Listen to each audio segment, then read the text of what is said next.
দেখো না গাইস, এটা কি চিনছো? এটা হচ্ছে শর্মা। এই শর্মা বানানোর আজকে শর্টকাট রেসিপি শেয়ার করবো।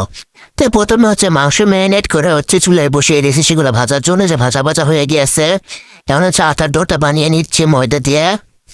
এই ময়দার আটার ডো বানানো শেষে হচ্ছে বেলে নেবো।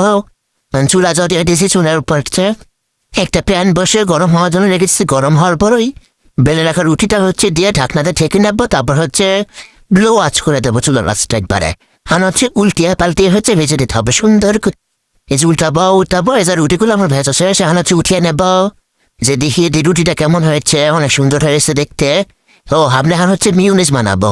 মিউনিস ছিল না তো, এই যে প্রথমে 2টা ডিম সস দিয়ে উপর দিয়ে, তারপর হচ্ছে রসুন, গুঁড়া দুধ, তেল, ভিনেগার দিয়ে হচ্ছে ব্যান্ডার করে নেবো। এই মিউনিস বানানোর রেসিপি আপনার সবাই জানেন না? আমি ব্যান্ডার করে নিই, দাঁড়ান।